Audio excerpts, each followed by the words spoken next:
story လေးတစ်ခုပြပြမယ်ကျွန်တော်ငယ်တော့ကျွန်တော်ဦးလေးတယောက်ပါဗောနော်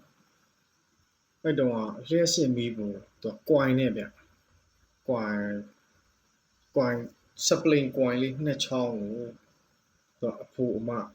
ဘယ်ညာရစ်ပြီးတော့ထဲပြီးတော့မှအပေါ်ကနေကျွန်တော်က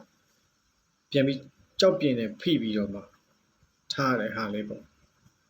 ပြီးတော့မှသူကမီးဖွင့်ပေးရတယ်အဲ့တော့ main တွေနဲ့တဘလို့တင်ပေးလဲဆိုဦးလေးကငါတို့ကမင်း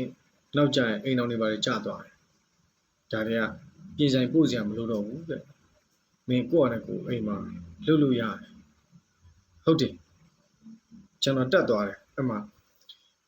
ကျွန်တော်ကြွေသီးလေးတွေနဲ့ဗျာနောက်မှာဆိုလို့ရှိရင်အဲ့အောက်ဖင်မှာကြွေသီးလေးနဲ့အဖိုးမငုတ်တွေကိုဓာတ်မလိုက်အောင်အတိချာထည့်ပြီးတော့စပူတွေပါနေတယ်ပေါ့ပလာရင်းနဲ့အတိချာကြက်ပြီးတော့လောက်သွားဆိုတော့ဒီဘက်ခင်မှာအဲ့မီးဘူးတွေမရှိတော့အဲ့ဒီမီးဘူးတွေမရှိတော့ဆိုတော့ကျွန်တော်ကြီးရချက်ကနောက်တစ်ချိန်ဆိုပြီးတော့သိခဲ့တဲ့ဟာတွေကနှစ်အပိုင်းခြားမှာအသုံးပြုလို့ရပါမလားဆိုတဲ့ဟာစဉ်းစားကြရှိဆိုတော့တချို့ဟာတွေကကျွန်တော်ကတင်လာခဲ့တယ်ကြက်မြောက်သွားတယ်တိသွားတယ်သူ့ရဲ့ပုံစံလေးကိုတိသွားပြီဒါပေမဲ့ကျွန်တော်ပြန်ပြီးတော့ထုတ်ယူသုံးဆွဲပြီးတော့ထပ်လုပ်ဖို့ကြတော့အခွင့်အရေးလည်းမရှိတော့လုံးချင်လည်းမရှိတော့ပစ္စည်းလည်းမရှိတော့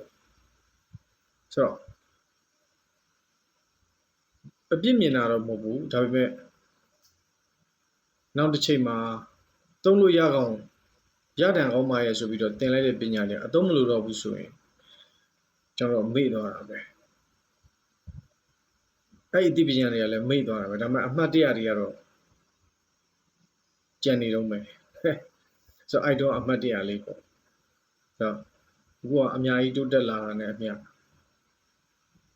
လူတွေရဲ့လုပ်ပုံကိုင်ပုံစဉ်းစားပုံတွေးခေါ်ပုံတွေအများကြီးကွဲသွားတယ်တစ်ခါချက်ကိုပြန်တွေးမိတာပေါ့ဟုတ်အဲ့တော့ပေါ့နော်ဦးလေးကတော်တော်ဇီစာကြောင်တာနော်ကျွန်တော်ခုဇီစာကြောင်တဲ့အရွယ်ကိုရောက်ပြီလားမရောက်သေးဘူးဒါပေမဲ့အသက်20ကျော်ကောင်လေးတွေကောင်မလေးတွေနဲ့နေလားငါလားတိတိဆိုင်ဆိုင်အလုပ်ကိစ္စတွေညင်းညကုန်ကြပြောကြဆိုကြတဲ့အခါကျခုတည်းစီးစီးဆက်ဆက်လိုက်ပြောတဲ့အခါကျပြန်တရိယာပါလားငါဇီစာကြောင်တယ်လို့ပြောခဲ့တဲ့ဟာကငါရှိပြန်လာတာလားဒါမှမဟုတ်သူတို့ကငငယ်တွေကတေချာတင်ပေးလိုက်တဲ့စီးစနစ်အောက်မှာငါတို့ရှင်းတန်လာလို့စီးစနစ်ကျသွားတာလား